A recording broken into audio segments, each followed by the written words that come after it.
আসসালামু আলাইকুম। আমন্ত্রণ পল্লী টিভির সংবাদে আপনাদের সাথে আছি আমি আরিফুর রহমান। শুরুতেই জানিয়ে দিচ্ছি সংবাদ শিরোনাম।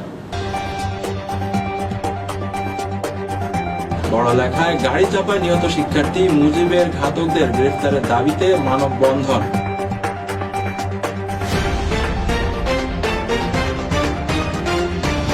শ্রীপুরে প্রাথমিক বিদ্যালয়ের শিক্ষিকার সংবাদ সম্মেলন। করোনাকালীন সময়ে বরগুনার পাথরঘাটা উপজেলার হাফিজি মাদ্রাসায় 142 জন অসহায় ছাত্রছাত্রীদের মাঝে বস্ত্র বিতরণ। উপকূলীয় খুলনার কয়রা স্বাধীনতার 49 বছর পূর্তি উপলক্ষে 49 মিনিটে 49,000 গাছের চারা রোপণ।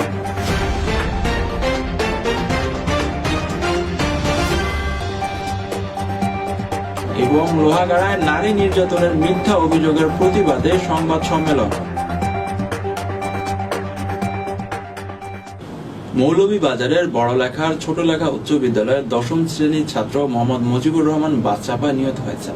নিহতের 20 দিনেও ঘাতক বাস চালককে পুলিশ গ্রেফতার করতে পারেনি।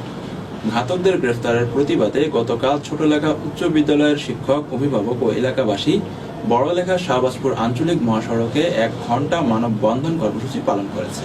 এই মানববন্ধন কর্মসূচিতে বক্তব্য রাখেন ছোটলেখা উচ্চ বিদ্যালয়ের প্রধান শিক্ষক ইউনুস আহমেদ, বড়লেখা উপজেলা ছাত্রলীগ সভাপতি ইমরান আহমদ, নিরাপদ সড়ক চাই বড়লেখা শাখার আহ্বায়ক তাহমিদ ইশাদ রিপন, নিহতের বড় ভাই বদরুল ইসলাম প্রমুখ। উল্লেখ্য, ঢাকা সিলেট মহাসড়কের নাজির বাজারে 12ই আগস্ট এনা পরিবহনের বাস চাপায় পৃষ্ঠ হয়ে মুজিবুর রহমান মৃত্যুবরণ করেন। সে বড়লেখা উপজেলার গোলশা গ্রামের আব্দুস সালামের ছেলে।